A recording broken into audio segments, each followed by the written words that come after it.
You thought I wouldn't feel the strains, Leopold? Aveline's voice sliced through the heavy, incense-laden air of the throne room. The golden thread connecting their chests pulsed, a sickening rhythm of forced affection. Leopold stepped down from the obsidian dais, shadows clinging to his velvet cloak like starving hounds. Aveline, the mate bond is sacred. It is destiny. It is a spell, she spat, her hand closing around the hilt of her ancestral blade. A life forged in blood magic to bind my sword to your cursed throne. He froze, his raven feather crown catching the moonlight. If you sever it, you will die. I'd rather die my own than live as yours. With a single, brutal arc of her steel, Aveline struck the golden tether. The opening hook instantly establishes Aveline's agency. By having her shatter the bond immediately, we bypass the cliché of the female lead agonizing over the betrayal for chapters, plunging the reader straight into high-stakes consequences. The sound of the bond shattering was not a physical noise, but a psychic scream that shattered the stained glass windows of the high hall. Shards of crimson and cobalt rained down upon the marble floors, glittering like fallen stars in the moonlight. Aveline fell to her knees. The agony was absolute.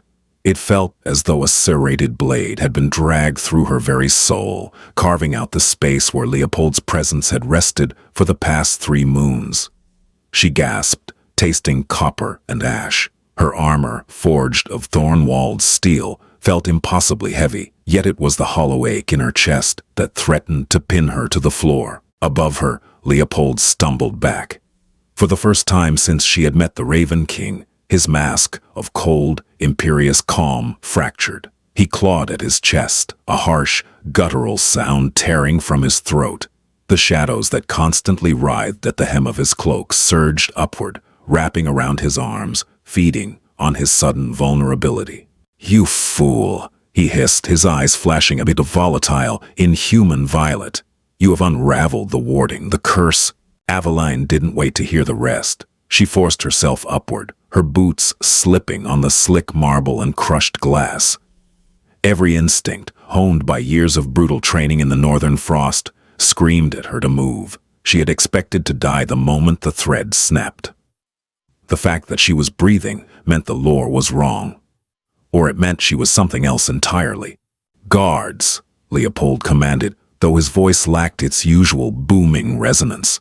He was clutching one of the obsidian pillars to remain upright. The massive iron-wrought doors groaned open. 4 members of the Raven Guard, clad in midnight plate, rushed in, pole arms lowered. They saw their king faltering and the thorn-walled warrior bleeding from her lip, her sword drawn. Aveline did not hesitate. The sorrow of a broken bond tried to cloud her mind, feeding her a phantom longing to run to Leopold, to comfort him. She gritted her teeth, burying the artificial emotion beneath a mountain of inherited rage. The Thornwalds were lords of the battlefront, not pets to be kept on magical leashes. She lunged at the first guard. Her movements were usually fluid, a dance of deadly precision. Now they were jagged, fueled by raw survival. She parried a thrust from a halberd, the impact jarring her weakened shoulder, and spun, driving the pommel of her sword into the guard's helm. The metal crunched, and he crumpled. The second guard swung a heavy broadsword. Aveline ducked beneath the arc, feeling the rush of displaced air ruffle her braided hair. She drove her shoulder into his breastplate, using his own momentum to throw him off balance before sweeping his legs out from under him. "Aveline, stop!" Leopold's voice was strained, carrying a haunting echo that vibrated in her teeth. "The forest will tear you apart without my protection." "Then let it try," she rasped, parrying a simultaneous attack from the remaining 2 guards. Her vision swam. The magical feedback from the severed bond was beginning to manifest. Her veins felt hot, glowing faintly beneath her pale skin, with a strange, silvery luminescence. It wasn't the golden light of the false mate bond. It was colder, sharper. She channeled that sudden, burning sensation down her arm and into the steel of her blade. When her sword clashed against the guard's pole arms, a shock wave of silver energy erupted. The guards were thrown backward, crashing into the stone walls with a deafening clatter. Aveline stared at her hands, her chest heaving. What was that? She had never wielded magic. The Thornwalds were distinctly mortal, relying on Marshall's supremacy.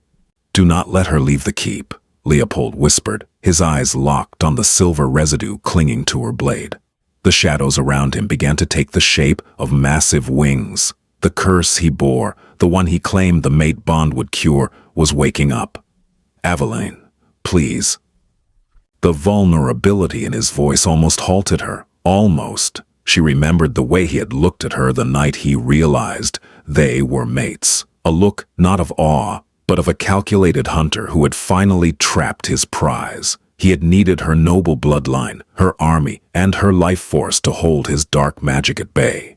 She turned her back on the Raven King. She sprinted down the long, arching corridor leading to the balcony. The night air hit her like a physical blow, crisp and biting. Below her, the dark canopy of the cursed whispering woods stretched out like a sea of ink. Without a backward glance, Aveline vaulted over the stone balustrade, plummeting into the darkness. Chapter 1 focuses heavily on the physical environment, mirroring the internal destruction of the bond. I wanted Aveline's discovery of her magic to be accidental and born of combat, staying true to her warrior background rather than a sudden mystical awakening. The wind roared in Aveline's ears, a chaotic symphony that drowned out the shouting from the balcony above.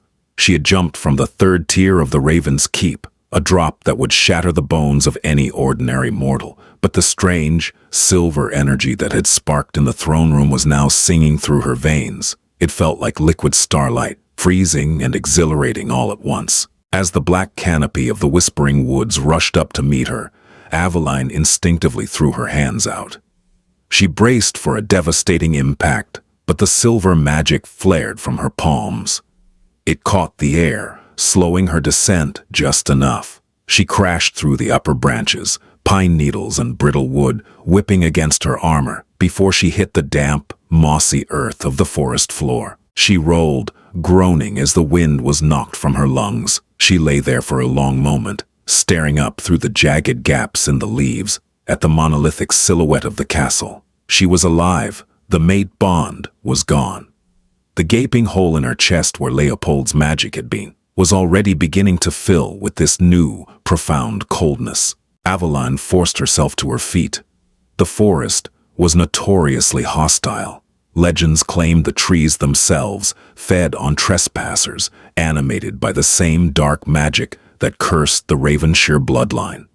The shadows here were thick, almost viscous, and the silence was unnatural. No crickets chirped, no nocturnal beasts scurried in the underbrush. A low, rhythmic sound broke the quiet.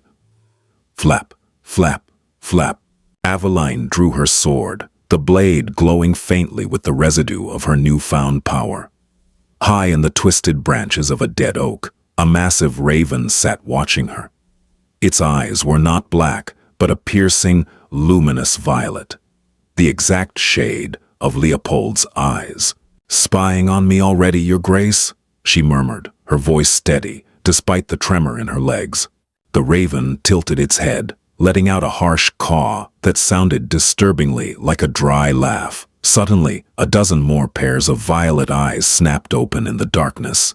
Then, a score. The trees were lined with them, a silent, feathered army of sentinels tied to the king's will. He wants me brought back, Aveline realized. Not dead. He needed her alive to reforge the chains. She began to move, pushing through the dense thickets of briar. The thorns tore at her cloak and scratched her exposed cheeks. But she ignored the sting. She had to reach the border of the Whispering Woods before dawn. Once she crossed the river into Thornwald territory, her brother's armies would protect her. The ravens followed. They didn't attack, but they hopped from branch to branch, maintaining a steady, nerve-wracking escort. Their collective presence felt like a physical weight, pressing down on her mind, trying to instill the artificial fear Leopold used to control his subjects. "You belong to the keep," a voice seemed to whisper in her mind, overlapping with the rustle of feathers. It was Leopold's voice, projected through his familiars. The world outside is cruel, Aveline. Return to me. I forgive your transgression. Aveline clamped her hands over her ears, gritting her teeth. Get out of my head.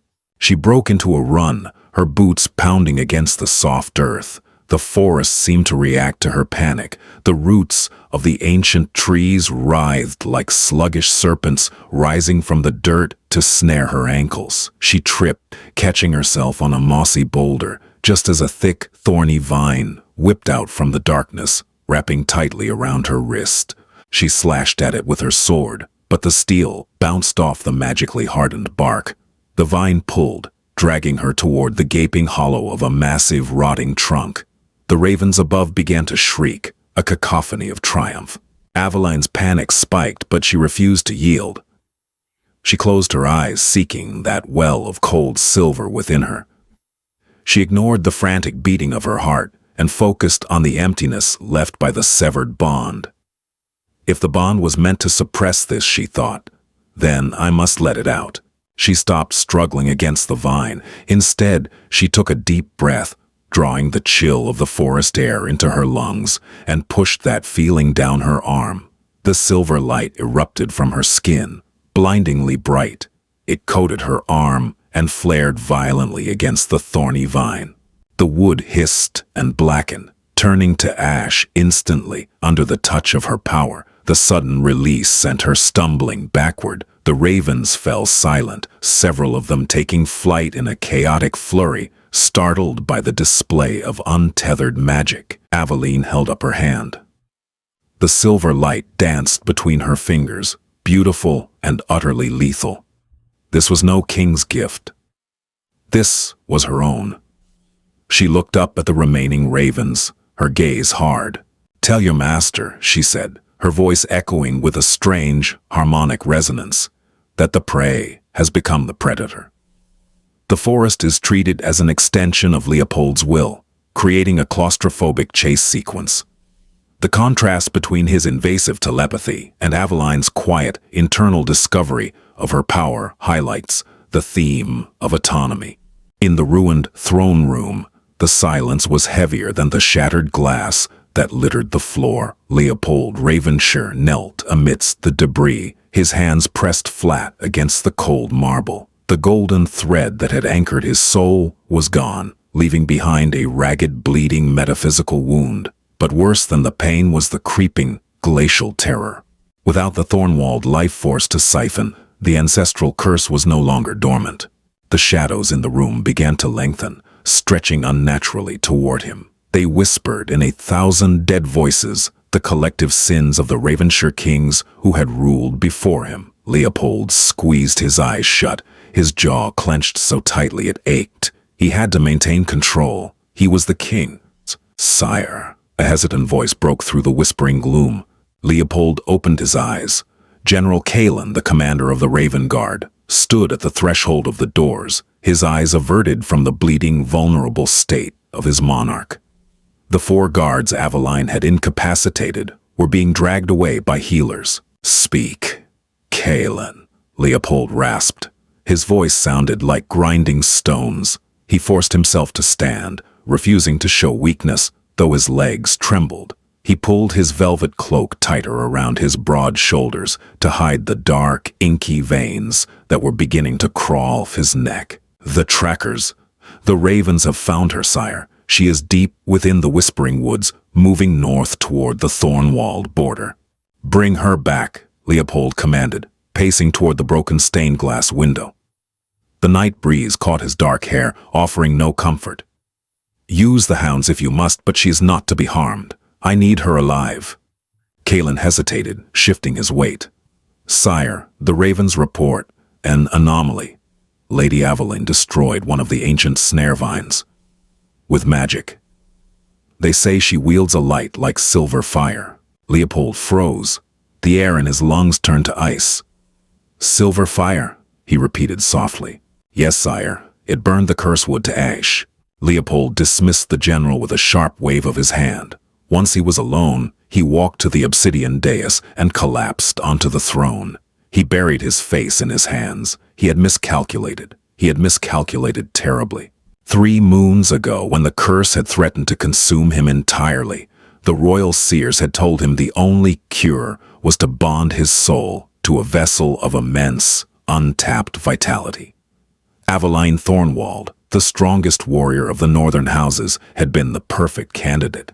But to simply take her would have sparked a civil war, so he had used a forbidden blood ritual to forge a fake mate bond, a compulsion spell so deep it tricked the universe itself into believing they were destined. It tricked her into loving him, and it gave him access to her life force to keep the shadows at bay. He had known she was strong, but mortal. The ritual was meant to slowly drain her over a lifetime, keeping him sane while she remained blissfully unaware, bound by magical devotion. He had not anticipated that the act of violently severing the bond would act as a catalyst. By breaking a blood magic tether of that magnitude, Aveline hadn't just freed herself. She had absorbed the latent magical backlash, or worse, the bond had been suppressing a dormant, ancient power within her bloodline, and now the dam had burst. Leopold stood and moved to a hidden alcove behind the throne. He pressed a sequence of stones, revealing a heavy iron lockbox. Inside lay an ancient tome, its pages brittle and smelling of dust. He flipped to a section on the old magic, the magic from before the kingdoms were divided. When the false chain breaks, the true sovereign wakes, the text read, a power untouched by the dark, shimmering like the moon's tear. It is the antithesis of the shadow. Leopold slammed the book shut. The silver fire. She possessed the magic meant to purge the curse, not by sustaining him, but by eradicating the darkness entirely.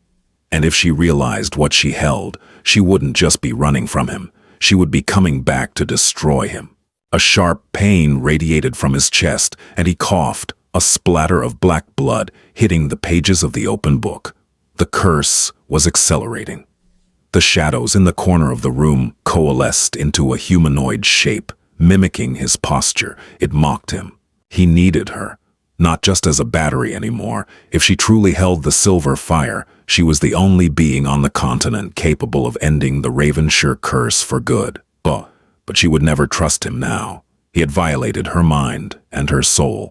"Saddle my horse," Leopold yelled, his voice suddenly roaring through the empty hall, laced with the dark, resonant power he was trying to suppress. "And prepare my armor. I will hunt her myself."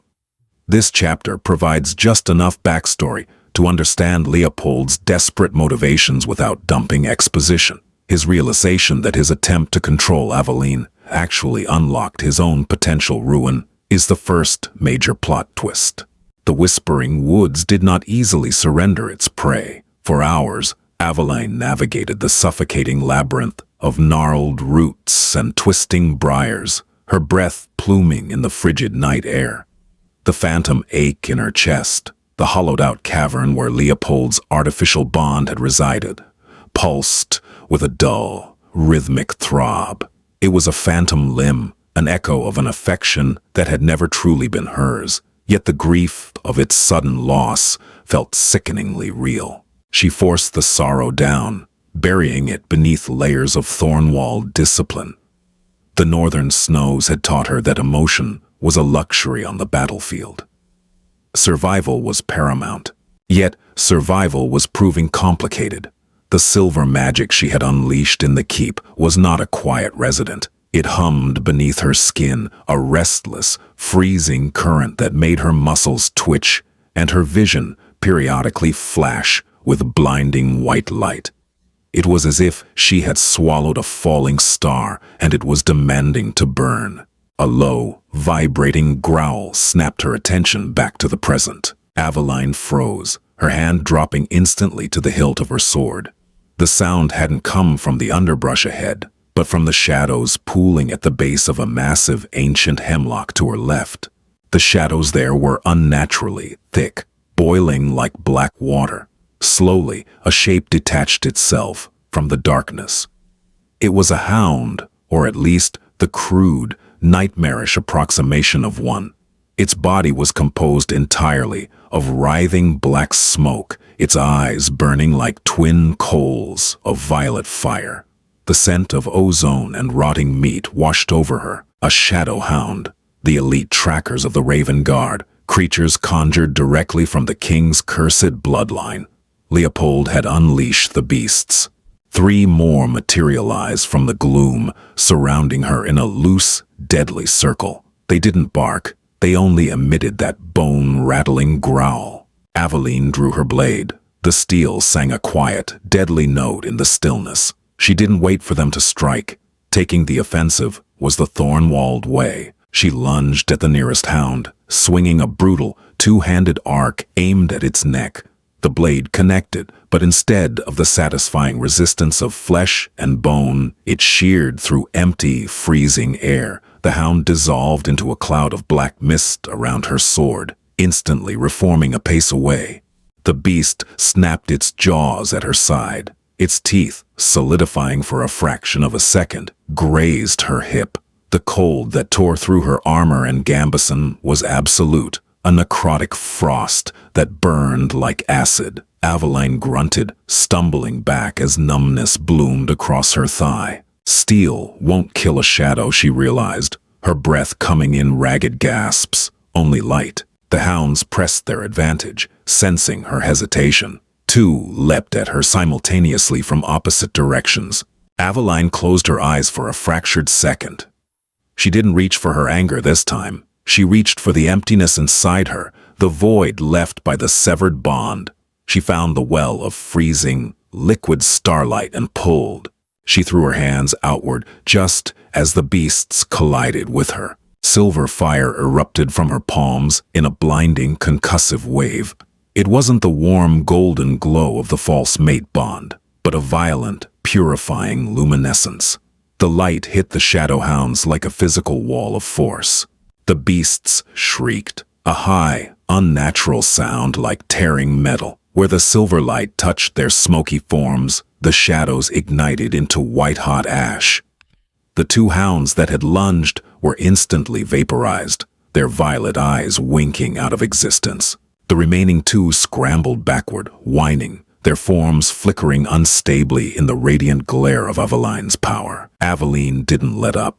She channeled the silver fire down her right arm, forcing it into the steel of her sword. The ancestral blade glowed with an incandescent heat that didn't burn her hands but felt like an extension of her own soul. With a primal cry, she swept the glowing blade in a wide arc. A crescent of silver energy detached from the steel, cutting through the damp forest air and slicing the remaining hounds in 2.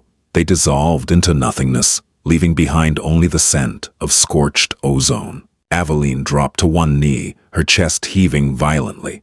The silver fire receded, leaving her shivering and profoundly exhausted. This new power was devastating, but it exacted a steep toll. It fed on her physical stamina, draining her reserves faster than a grueling day of combat. If she overused it, the magic would consume her before Leopold ever found her. She forced herself to stand, leaning heavily on her sword. The border was still miles away. She wiped a smudge of dirt and sweat from her forehead, her jaw setting in a grim line. Every time she used the fire, it was a reminder of the violation she had endured. If this silver fire was meant to be the cure to his curse, she resolved to let the shadows consume him before offering him a single drop of her light. This chapter establishes the limitations of Aveline's new power. It's vital for tension that magic isn't a limitless win button. By tying the magic's cost to her physical stamina, we maintain the stakes and ground the fantasy in her physical reality as a warrior. The forest parted for the Raven King. It had to. The Whispering Woods were bound to his bloodline, a parasitic relationship that allowed him to command the ancient flora, but also bound his soul to its rotting depths. Tonight, however, the woods felt different. They were agitated, shivering in the aftermath of a power that did not belong to the dark. Leopold rode astride his massive destrier, a beast as black as pitch, with eyes that mirrored his own volatile violet. The horse's hooves made no sound on the mossy earth, a silencing spell that allowed the king to hunt like a ghost.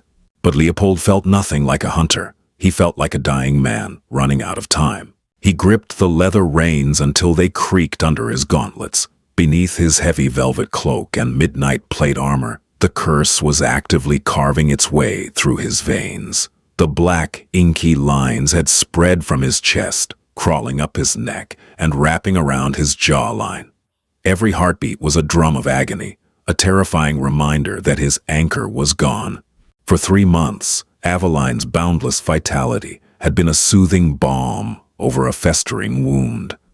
The fake mate bond had been a masterpiece of blood magic, flawlessly redirecting the curse's hunger away from his soul and onto her robust life force.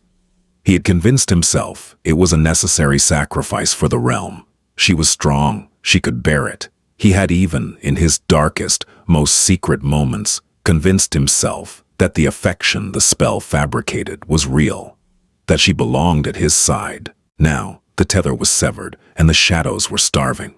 Leopold brought his horse to a sudden halt in a small clearing. The scent of scorched ozone hung heavy in the air. He dismounted, his boots sinking into the soft soil. The area was decimated. 4 of his shadow hounds, creatures forged from his own life essence, had been completely obliterated.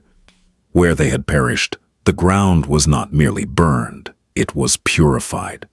The moss was bleached white, and the cursed briars had withered away, leaving perfectly circular patches of undisturbed pale earth. He knelt, running a gloved hand over the bleached soil. It was warm to the touch. A faint, residual hum of energy vibrated against his palm, entirely alien to the dark magic he commanded. "Silver fire," he murmured, his voice sounding hollow. The ancient texts had spoken of a magic born of the moon and winter, a power that only manifested in the presence of absolute corruption.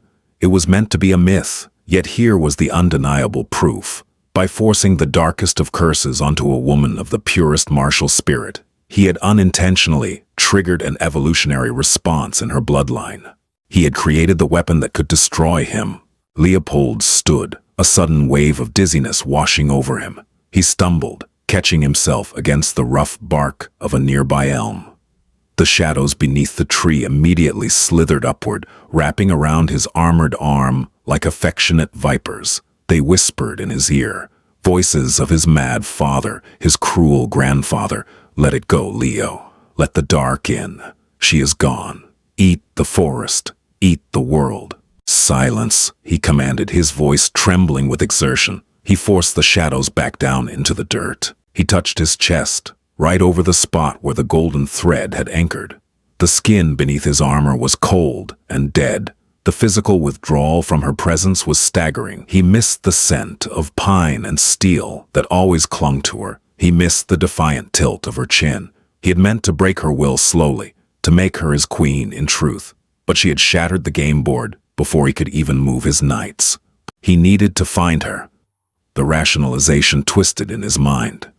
"She doesn't understand," he told himself. "She doesn't know what she carries. I can still fix this. If I can bind her again, not with a lie, but with a bargain." "Track the light," Leopold whispered to the forest. Above him, a murder of ravens took flight, their black wings blotting out the few stars visible through the canopy. They flew north, toward the frozen reach. Leopold spurred his horse forward, plunging deeper into the dark.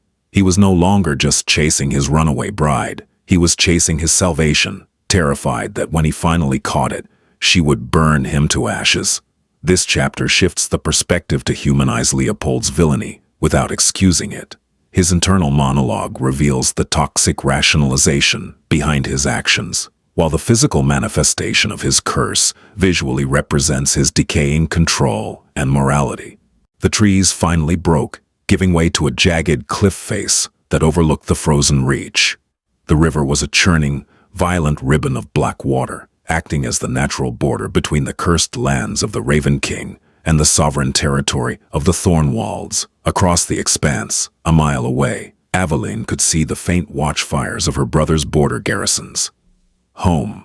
She scrambled down the rocky incline, her boots slipping on frost-slicked stone. When she reached the rocky shore, despair threatened to choke her. The river was at its highest, swollen with glacial melt. To swim across in her armor was suicide. To take it off was to freeze to death. The only crossing, an ancient stone bridge miles downstream, would take days to reach. She was trapped. A heavy, oppressive silence suddenly fell over the shore, smothering the roar of the rapids. The temperature plummeted further, a distinctly unnatural chill that heralded only one thing. Avalon turned, drawing her sword. Leopold emerged from the tree line. He did not look like the imperious monarch she had known. He looked like a corpse, suspended by dark strings. The veins on his face were stark black, branching across his pale skin like a spiderweb of rot. His breathing was shallow, and his violet eyes were wide with a desperate, manic intensity. He dismounted slowly, swaying as his boots hit the rocks. The shadows around him did not merely cling to his cloak. They seemed to be eating it, gnawing at the edges of his form. "Aveline," he rasped. The word was a plea, stripped of all royal command. "Stay back," she warned, raising her blade. The silver fire responded to her adrenaline, instantly engulfing the steel in a brilliant, blinding light. The shadows around Leopold shrieked and recoiled, pulling the king backward a half-step.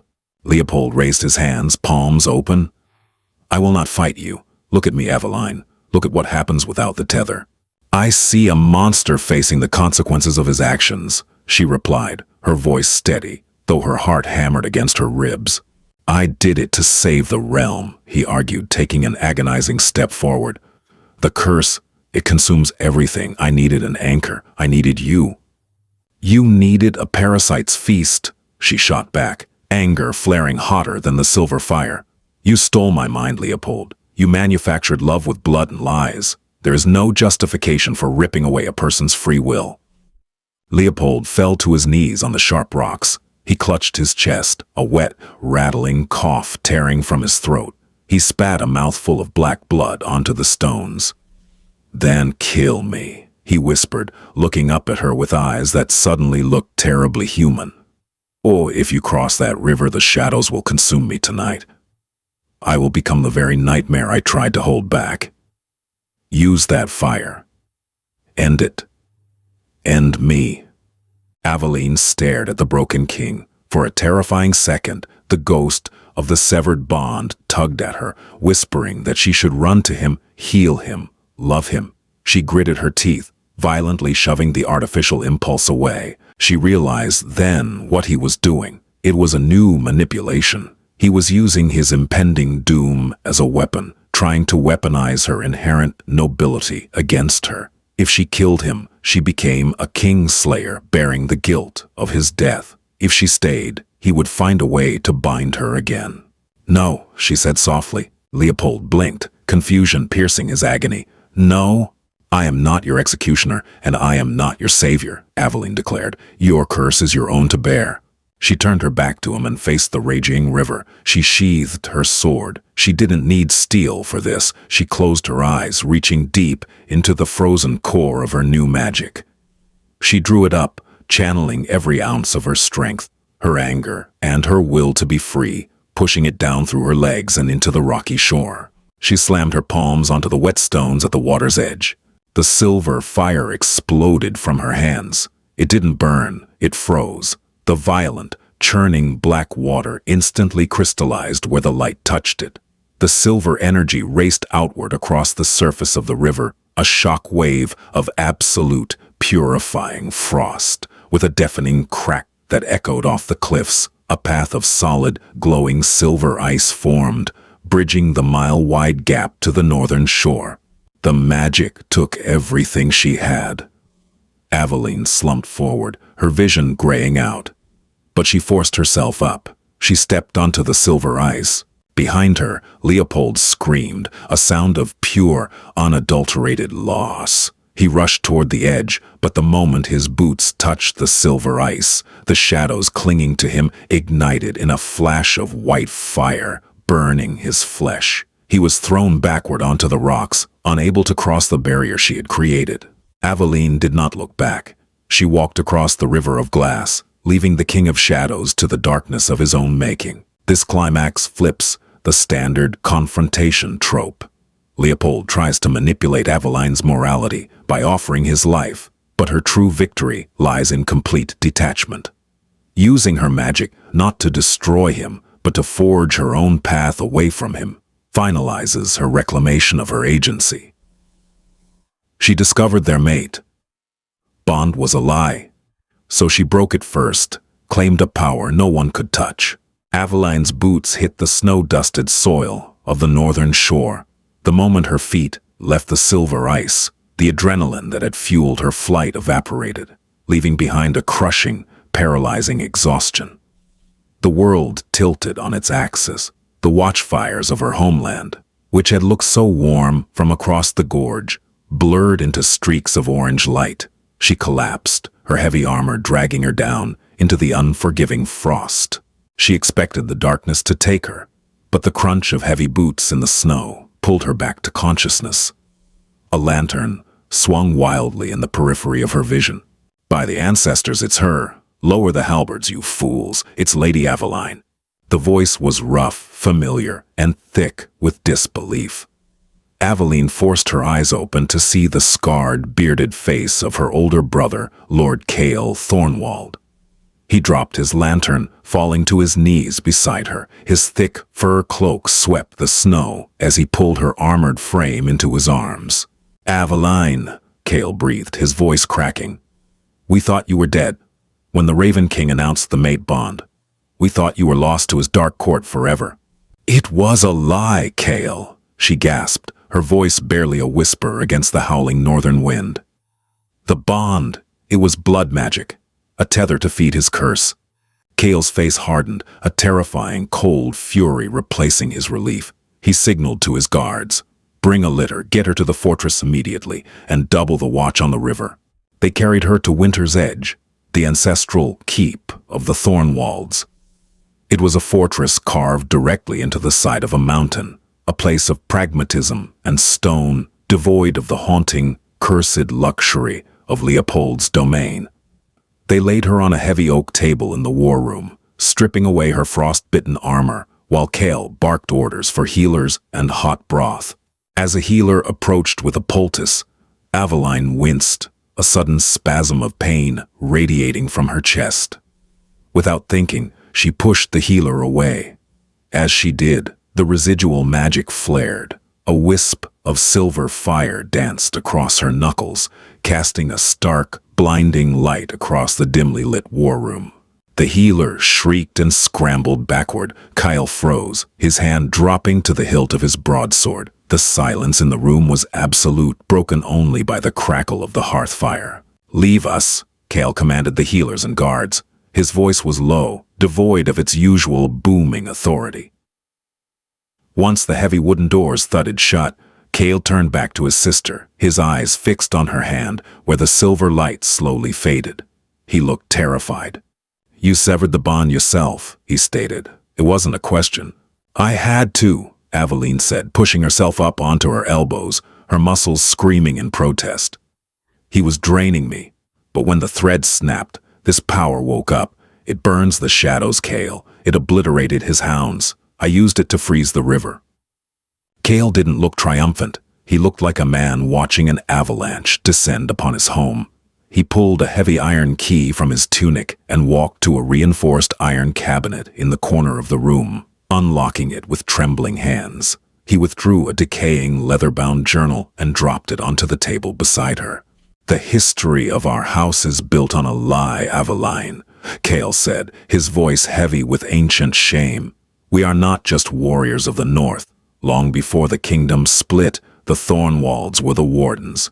We didn't just fight the darkness, we contained it." Aveline stared at the dusty pages. "Contained what?" "The shadow magic that plagues the Ravenshire bloodline," Cale explained, pacing the room. "Centuries ago, an entity of pure, consuming void threatened to swallow this continent. Our ancestors used the Warden's flame, the silver fire, to seal the entity away. But they couldn't destroy it. They needed a vessel to hold it."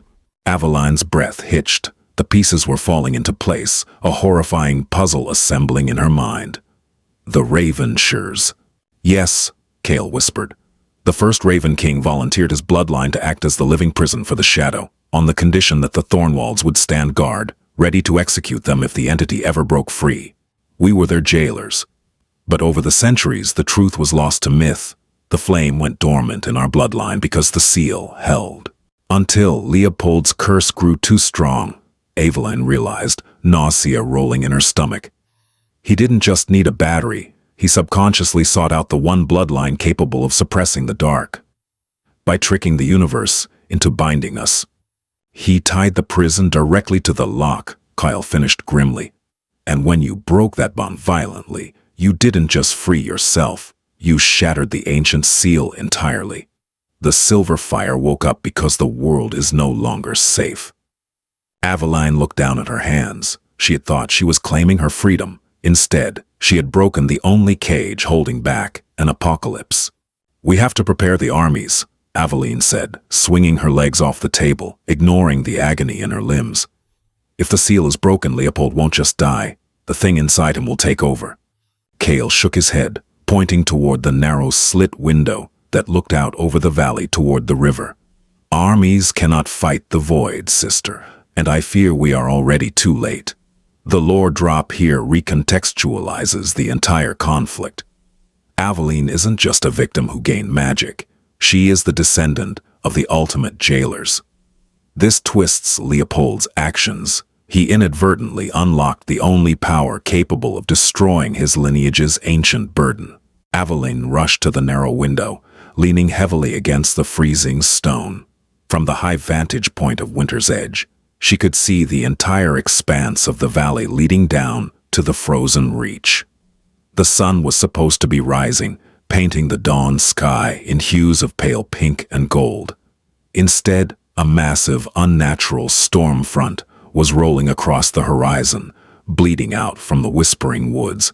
It wasn't a storm of rain or snow. It was a tidal wave of pure, churning shadow, blotting out the stars and devouring the dawn. And at the center of the phenomenon was the river. The bridge, Aveline whispered, horror gripping her throat. The mile-long structure of pristine silver ice she had created hours ago was changing. Black veins were racing across the glowing surface, corrupting the magic, turning the purifying frost into jagged, obsidian spikes. The shadow wasn't just crossing the border. It was using her own magic as a conduit to infect the northern lands. Sound the alarm, Cale roared, throwing open the war room doors. Mobilize the vanguard, evacuate the lower villages to the deep caverns. The fortress erupted into a frenzy of organized chaos. War horns blared, their deep, mournful notes echoing off the mountain peaks. Aveline watched the encroaching darkness, her heart hammering a frantic rhythm against her ribs. She had left Leopold on the opposite shore, believing that denying him her life force was the ultimate victory. She had believed his death would be the end of the nightmare. She had been disastrously wrong.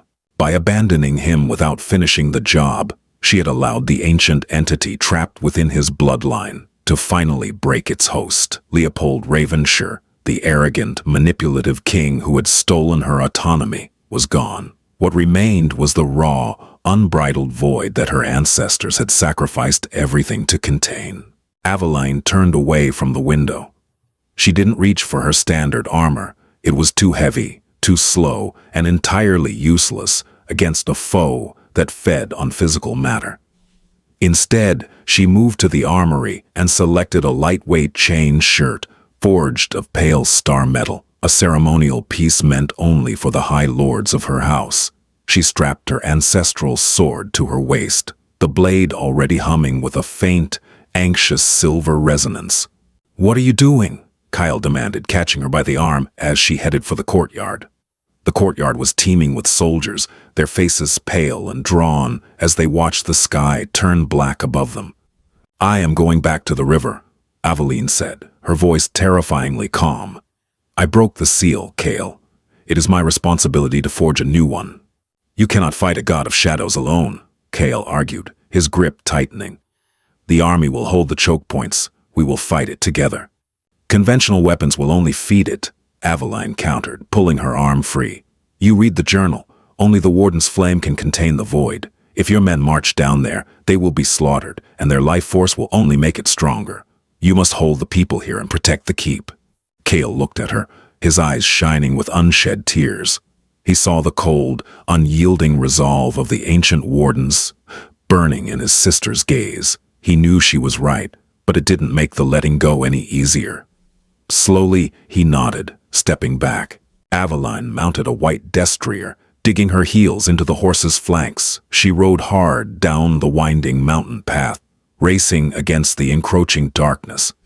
The air grew impossibly cold, dropping well below freezing, yet it wasn't a natural winter chill. It was the absolute zero of the void, sucking the warmth from the earth itself.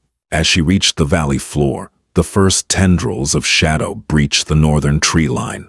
They writhed like living serpents, turning the snow to black ash wherever they touched. Aveline raised her hand, summoning the silver fire. It flared brilliantly, a beacon of defiant light in the suffocating gloom. The shadows hissed and recoiled from her path, allowing her to reach the edge of the riverbank. The bridge was completely corrupted now, a terrifying monument of jagged black glass. Standing at the exact center of the bridge, wreathed in a maelstrom of dark energy, was a figure. It wore Leopold's armor, but that was where the resemblance ended. The entity was twice the size of a man, its form shifting and unstable, composed entirely of violent, weeping darkness. Twin voids of terrifying, infinite depth replaced where the violet eyes had been. It raised a gauntleted hand, and the voices of 1,000 dead kings echoed across the ice. "The warden returns. Come, little spark. Let us extinguish you, and then the world." Aveline drew her sword. The silver fire engulfed the blade, extending its length into a brilliant, blinding spear of light. She didn't feel the sorrow of the broken bond anymore. She didn't feel the betrayal. She only felt the cold, resolute clarity of her purpose. "You will not have this world," Aveline promised the darkness. She stepped onto the corrupted bridge. Aveline's decision to return shows true character growth. She isn't returning to save the man who abused her. She's returning to take responsibility for the cosmic consequences of her freedom. The visual of the corrupted bridge emphasizes how her actions directly caused this threat. The obsidian bridge trembled beneath Aveline's boots. With every step she took toward the center, the air grew denser, pressing against her lungs like a physical weight. The entity wearing Leopold's skin didn't rush her. It watched with an arrogant, absolute certainty, the shadows swirling around it like a violent hurricane. Aveline didn't charge blindly. She analyzed the monster. The core of the darkness was concentrated in the entity's chest, pulsing with a sickening, rhythmic beat, exactly where the false mate bond had once anchored to Leopold's heart. The entity was using the ghost of that connection, the residual scar tissue of the severed bond, to tether itself to the physical realm. "You broke the chain, Aveline," the entity mocked, its voice a cacophony that vibrated in her teeth. "You thought to punish the boy king, but you only unbarred the door. Your defiance was our liberation." "My defiance," Aveline growled, dropping into a low, defensive stance, "was just the beginning." The entity struck first.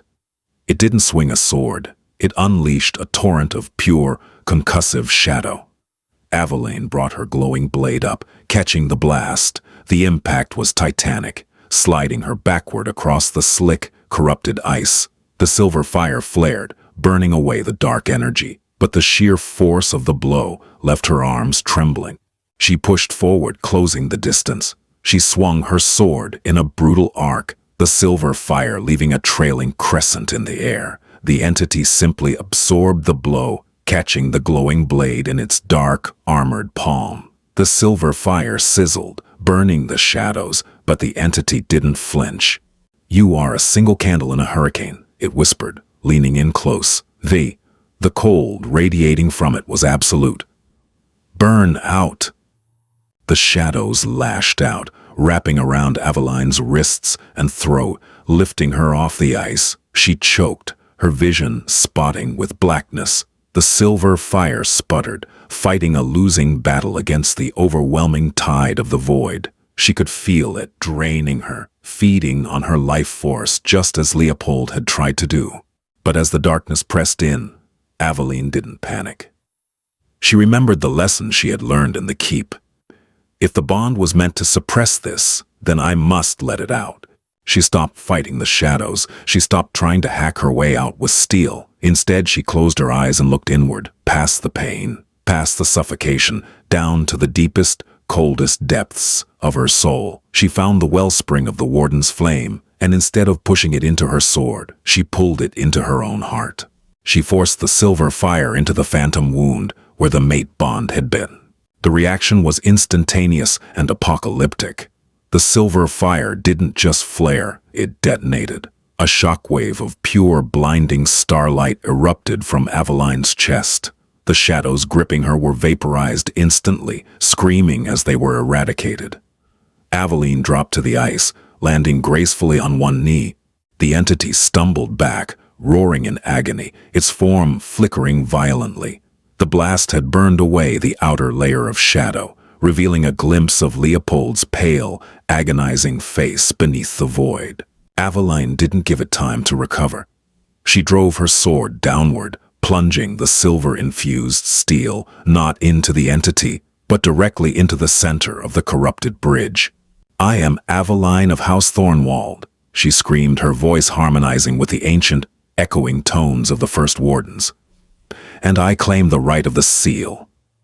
The silver fire poured from her hands, down the blade, and into the bridge. The jagged obsidian shattered, replaced by a blinding network of glowing silver runes that raced across the ice toward the entity.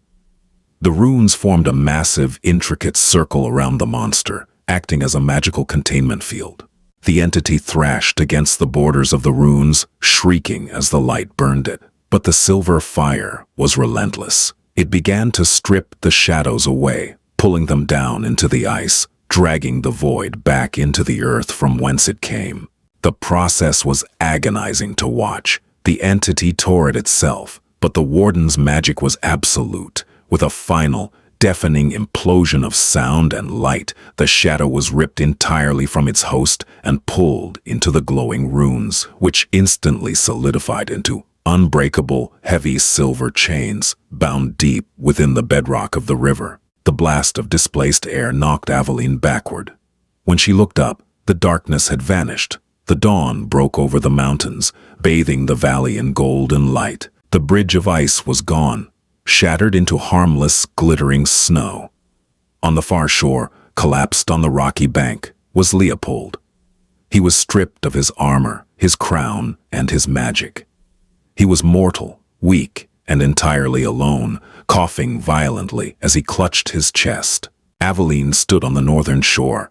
She did not look exhausted. She looked radiant. The silver fire now glowed softly beneath her skin, a permanent, untouchable testament to her power. She had not killed the king, but she had taken everything that made him a monster, claiming a power he could never again touch. She turned her back to the river and walked home. The Warden of the North, bowing to no king. The climax resolves the central theme. Aveline uses the scars of her abuse, the severed bond location, as the conduit for her ultimate strength. Leopold is left alive but powerless, a fitting end that emphasizes her victory through ascension rather than mere vengeance. And so Aveline Thornwald rewrote the destiny chosen for her, breaking a magical tether to forge her own indomitable path.